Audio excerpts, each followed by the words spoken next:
ఈ పాలసీ కింద దిశ మీరు ఒకసారి చూస్తే సోలార్, విండ్, పంప్డ్ ఎనర్జీ ఇది రియాలిటీ.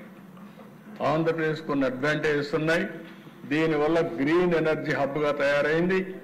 నిన్న కూడా మీరు చూశారు, ఎన్టీపీసీ ముందుకొచ్చి మన జెన్కో జాయింట్ వెంచర్ పెట్టి 50-50 1,80,000 కోట్ల రూపాయలు ఖర్చు పెట్టడానికి, పెట్టుబడులు పెట్టడానికి ముందుకొచ్చారు. ఈ నెల 29వ తారీఖున నరేంద్ర మోడీ గారి నాయకత్వంలో ఫౌండేషన్ కూడా వేస్తున్నామని చెప్పి కూడా నేను మీకు తెలియజేస్తున్నా. అంటే ఏ విధంగా ఈరోజు గ్రీన్ ఎనర్జీ ముందుకు పోతుందో ఒక ఉదాహరణ. అందుకనే మనం ఒకటే ఆలోచిస్తున్నాం, ఆంధ్రప్రదేశ్ని గ్రీన్ ఎనర్జీ, గ్రీన్ హైడ్రోజన్ హబ్గా తయారు చేయాలని. మీరు గుర్తుపెట్టుకోవాల్సింది, ప్రపంచం మొత్తం ఎన్విరాన్మెంట్స్ అంతా కూడా బాగా డిస్టర్బ్ అయ్యే పరిస్థితి వస్తూ ఉంది.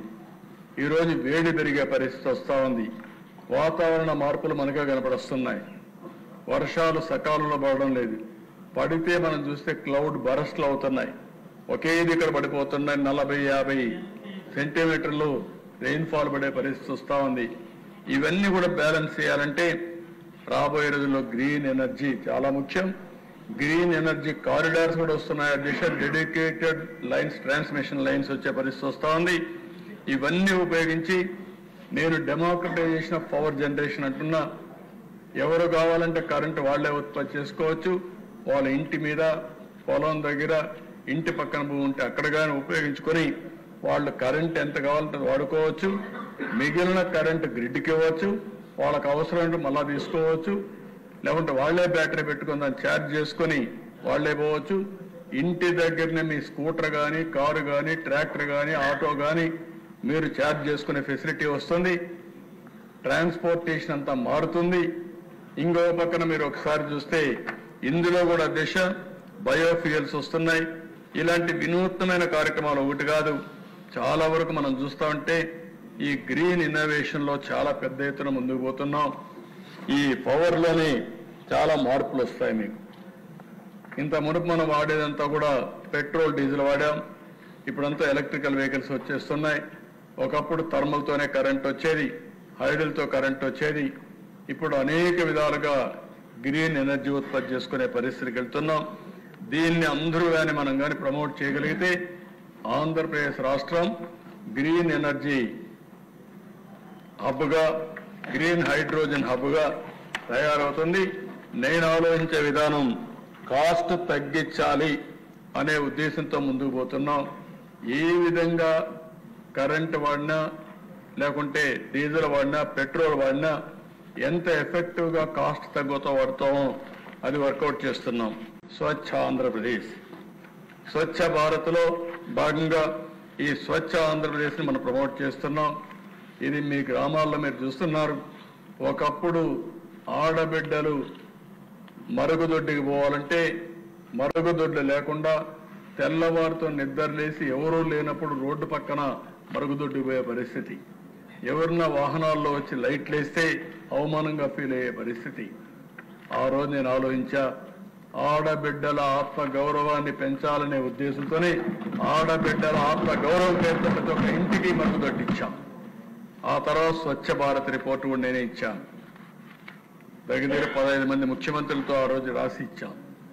గవర్నమెంట్ ఆఫ్ ఇండియా ఒక బ్రహ్మాండంగా ఒక డిపార్ట్మెంట్ క్రియేట్ చేసి స్వచ్ఛ భారత్ నిధులు ఇచ్చే పరిస్థితికి వచ్చారు. మన రాష్ట్రంలో వస్తే 83 లక్షల మెట్రిక్ టన్నులు చెత్తంతా రోడ్ల మీద పేరుకుపోయే పరిస్థితి వచ్చింది.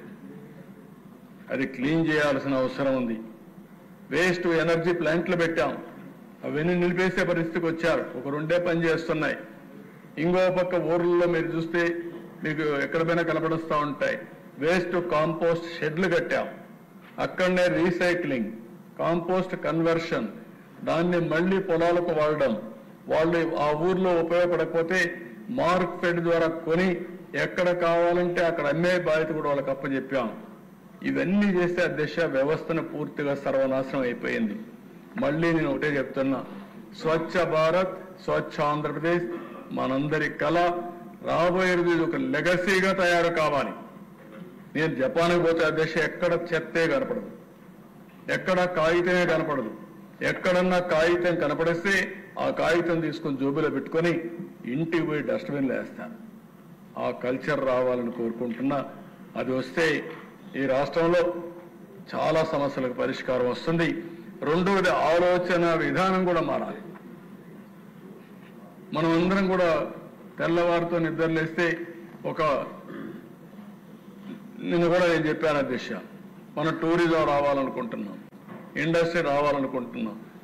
ఇక్కడ మోసాలు చేస్తాం, తప్పులు చేస్తాం, బెదిరిస్తామంటే ఎవరు వస్తారు అధ్యక్ష? ఇక్కడ ఎవరు రారు.